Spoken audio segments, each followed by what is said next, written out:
talk about an initiative that 10 black newspapers are joining together with. It is called Word in Black. The whole purpose is for them to be able to bring all their stories together to amplify the reporting of the black experience onto one particular platform. Joining us now is Salsira Masai Giles, CEO of the Houston Defender, Janice Barnes, publisher of the Washington Informer. Glad to have both of you on the show. The thing here is, and I'll put this out here, is this, frankly, Sonny, 20 years too late? It's been a lot of things that have been going on, obviously, in the black media space, and, of course, with black newspapers. And so this particular initiative here, first of all, describe how did it come about, but also how do you now compete against other brands that are out there that have been in this digital space for the last 2 decades? Well, I think one of the biggest opportunities that we have is that we have a legacy. We're legacy media. We have relationships. We're entrenched in the community, have been there for not just the last 5, 10, 15 years, but more 50, 60, 90, 100. And so as a result, I think the relationships and the trust is already built in. And all we're doing now is building upon that with a digital platform. Denise, obviously, I was glad to see this, glad to hear it. So we don't have Denise. So, Sonny, obviously, I was glad to see this, glad to hear it. 3 of these 10 papers I've actually run, and man, I wish a lot of these black newspapers had listened to brothers like me a long time ago, and I think for a lot of people the same thing. Black newspapers were going through what mainstream newspapers were going to. That is, were so dependent upon that print model and was not seeing that train that was coming. And for a lot of people, they waited way too late, and now they're trying to play a serious game of catch-up. Well, and you could call it catch-up, but you could also say that the technology today, Roland, is much cheaper, much more efficient, much more effective, and reaches a much broader audience than it did back in the day. At that time, I think it would have been nice for us to have jumped on the train, but I think to a certain degree it could have been premature, because with social media's introduction into the digital world, it's changed the landscape. And then you have all these different new platforms that are also creating new opportunities to access different parts of our community. One of the things that I have heard for the longest from so many people is that, oh, we can't afford this, we can't afford this, it's too much, it's too difficult. But the reality is, I think what COVID did was, frankly, COVID forced a lot of people to stop making excuses.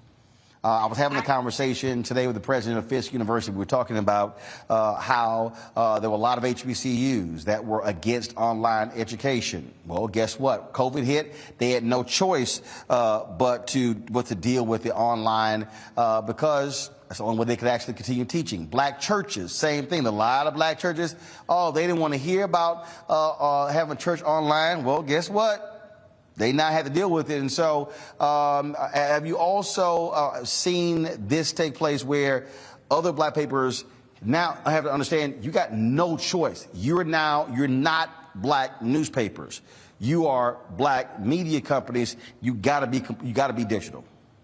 Necessity demands intervention and sometimes innovation. And I think what has happened, as you said, not just to the newspaper industry or to the media industry, but to industries across the board who have now transitioned, who have sped up. I mean, I felt as though when COVID hit, I went into warp speed to make the transition. We were already in line to make the transition, but the speed and the demand to make it enhanced tremendously. And so as a result, once we made that crossover, the opportunities to make new revenues, to access new customers, all opened up, not to mention the opportunities to also secure grant monies and other types of revenue, like reader revenue and different components that contributed to our bottom line.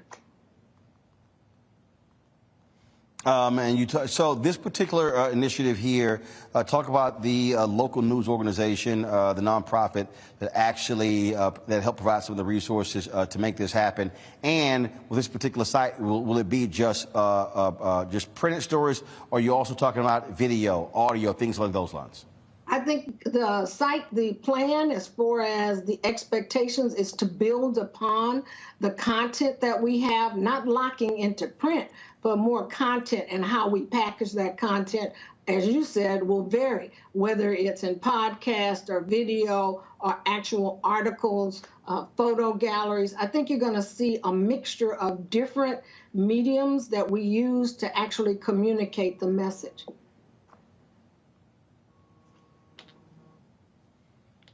Let's see, got questions from my panelists. First off, Amisha, what is your question for Saucere Messiah Giles of the Houston Defender?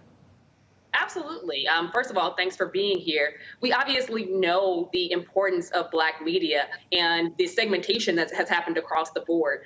Being a Chicagoan, I watched with sadness as Jet basically fell because of the lack of integration into the social media space and into the digital space. To what ends has the work that you've done or looking towards the future actually helped to move some of these very, legacy-based Black media into this new era and, created an audience for them in particular, because a lot are still, kind of struggling in terms of how to envelope themselves in the digital media space? I think the uniqueness of the 10 publishers is that these are very progressive publishers who have had a business acumen, who are mostly in major urban areas, and have joined forces to create this collective that is going to not only help us be able to tap into resources and cut some costs, but at the same time be able to be more of a force, because there is more resonance or more power in the collective than it is individually. We're also joined by, first of all, my next question is going to go to Jeff, but I also want to bring in to this conversation here Denise Barnes, who's the publisher of the Washington Informer. And so before I go to Jeff, I'll ask Denise this question. Denise, I posed the same question to Sonny just a little bit earlier, and that is, you're no longer Black newspapers. You're Black media companies. We're now moving, you look at the New York Times, they don't call themselves a newspaper.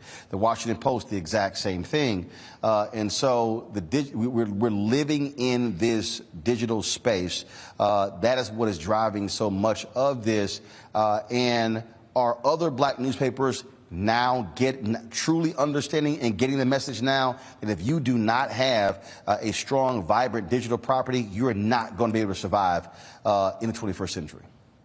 Yeah, I want to say, and I really love your shirt there, Roland, because with your background, what you're wearing, I just want to say to that statement, hallelujah, because yeah, I think a lot of our Black publications are very, very focused now on understanding this evolution or revolution that we are involved in, and I think they're getting it. It's still slow. You have to understand, this transition into the digital space is not cheap, and it comes with the skills that many of our publishers don't have. So that fear still exists. But the point is that those of us, and I think Sonny said it really well, that the collaboration is what helps each one of us to reach one of us, to bring each other forward. And so it makes we're not afraid of talking to each other about what we don't know and to help each other with what we do know. So collaboration is the key, and it's the force that is bringing us into the digital age. Question, Jeff, for Denise and Sonny. Go. Sure. And Sister Barnes, Sister Messiah, I love the name, Messiah Giles, powerful. I speak things into existence, and I'm very, very, very focused on that. The law of attraction is real. So you are absolutely being a part of some messianic energy that is needed in this space today, especially from Black media. And Brother Roland knows, having worked at the Chicago Defender, I know, having run a newspaper called The Third Eye here in Nashville in the 1990s, I know from being positioned now at the Infinity Center, 3 doors down the street from the home of Rosetta Miller Perry, the publisher of the Tennessee Tribune, a longtime newspaper here in Nashville, the challenges that you face, the challenges that we all face in trying to tell our stories. One of the biggest challenges that pits us in this kind of difficult conversation, and that is, how do you pay for it? How do you make sure that you can have the life that major mainstream media organizations have when you're in a space where you have to pay for digital content, you have to pay for writers, you ideally want to pay salaries for good people who go out there, and many times you have to lean on mainstream companies to provide those resources. How do you deal with that going forward, balancing out needing financial support and wanting to get to a place where we can truly be independent? Denise, you want to take that, or you want me to go ahead and start? I'll start off because I think Sonny said it. We have looked at different revenue streams. We have always been supported on dependent upon ad dollars. And I don't want to say that we aren't still dependent upon ad dollars. Ad revenue is what makes the car run. But at the same time, we have also found that there are other sources of revenue out there that help us, and that revenue sometimes comes in the form of grants, which allow us to hire and pay for staff in specialized areas that we, heretofore hadn't been able to afford. And then also reader revenue. I mean, now we don't have to be a nonprofit organization per se in our individual publications for people who once subscribed to a newspaper in print to continue to subscribe to us on a digital platform. And every person that gives $1, $2, it's up to you how much you want to give, to support Black journalism. And it's been sort of a phenomenal experience to see how our community supports us in the work that we do. And they want to see us to continue to survive. I really think, Jeff, to your question, though, the business model of today's media has changed tremendously from now looking at, as Denise said, reader revenue, events, grants, philanthropic support of journalism, newsletters. You have a gamut of different products now that bring in revenue that no longer are dependent upon that print ad. And so as a result, that has opened the doors of opportunity for generating revenue for Black media today. Next question goes to Scott Bolden. Scott? Let me just say hello to my NMPA colleagues. Congratulations on the Black word. My question is, this is an awesome platform and a way to get around not only the cost, but the mindset of so many of our community-based, Black-based newspapers. Do you see other similar partnerships coming together with other Black community-based newspapers, or even the 10 papers in the Black word expanding, if you will, if this model is really the answer that both of you all talked about in your comments earlier? I think when Word in Black was originally founded, and understand that we are just getting to a year old, so this is relatively new. But when you consider what's been accomplished, our expectation is to be able to grow and to invite others in. But first, we have to get our own foundation strong enough to be able to stand on its own feet before we can enter into any kinds of agreements to welcome others into the fold. I just want to add too, Scott, that, as my daddy used to say, there's nothing new under the sun. And, this is an interesting... He said it with force, too. Yeah. But, this collaboration is what brought those publishers together many years ago when they established the National Newspaper Publishers Association. It was a similar reason for bringing Black newspaper publishers together. And even in regions or in cities across the country, there are Black newspaper publishers that still collaborate.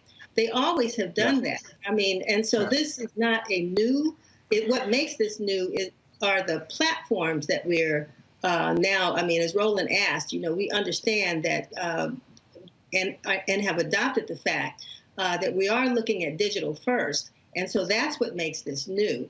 But otherwise, collaboration has always existed among the Black press.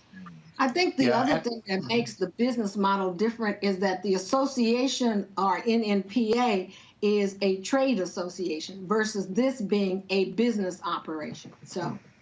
Yep. Well, I can see many of the members at NNPA looking at this model, asking lots of questions about it, and then possibly forming even a different a joint venture to try to make this thing work. Because, as you all know, we've talked about this for years, but the affordability and in some cases the mindset, you had uneven interest in it.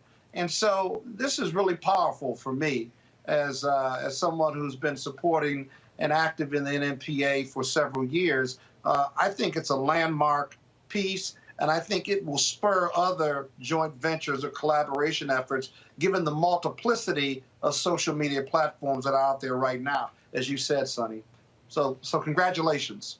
Let's make it work, as we say.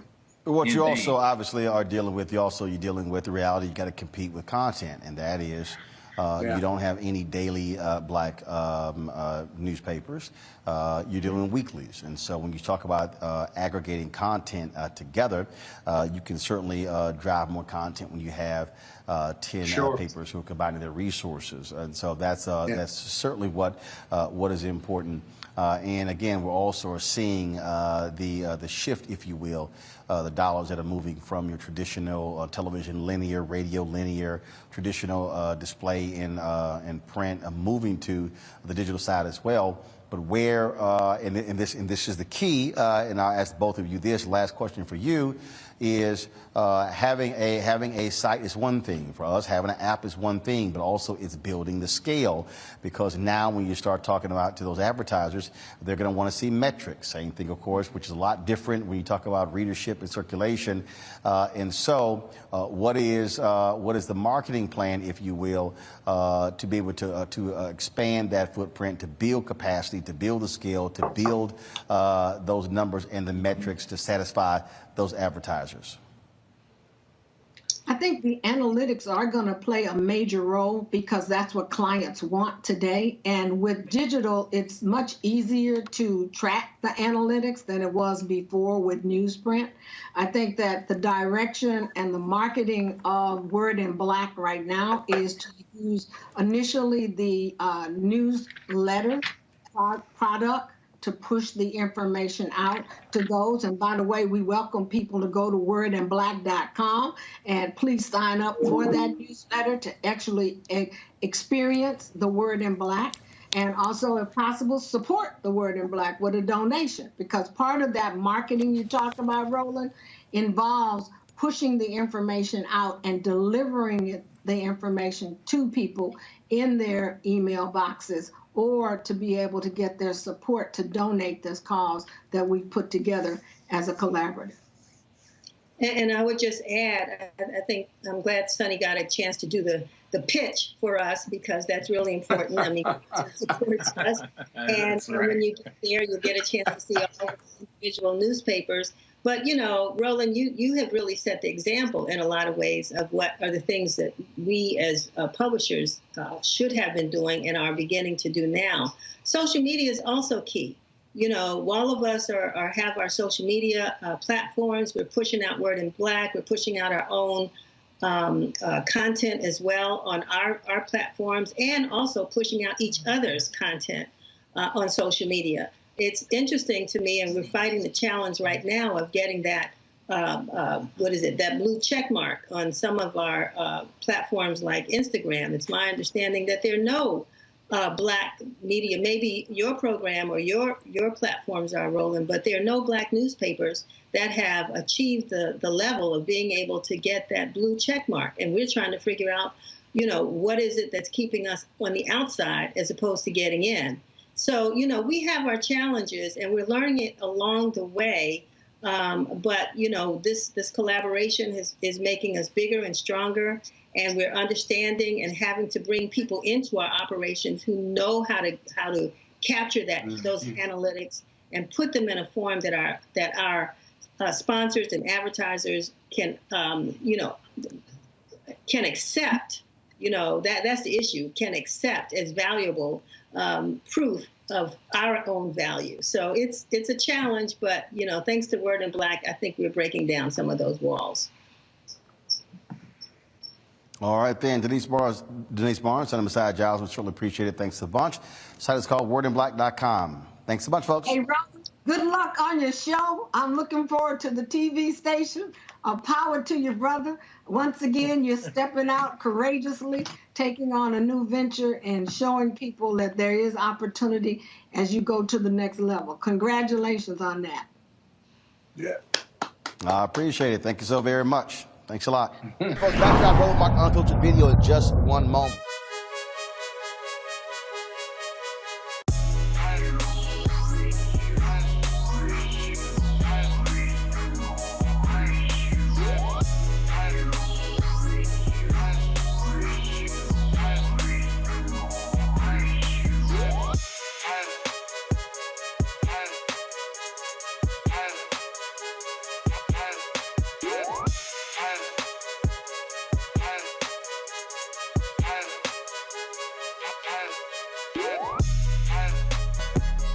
All right, folks, Seek.com is a black-owned company founded by Mary Spiel. It's a virtual reality company where you can actually go there, look at their virtual reality content.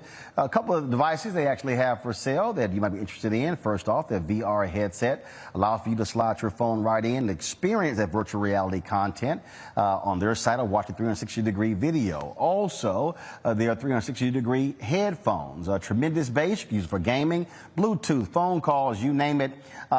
Folks, you can get these two at Seek.com using this promo code RMVIP21, RMVIP21. You buy one or the other, or even both, a portion of the proceeds come back to us here at Roland Martin Unfiltered. And so we want you to check out Seek.com and give it a try.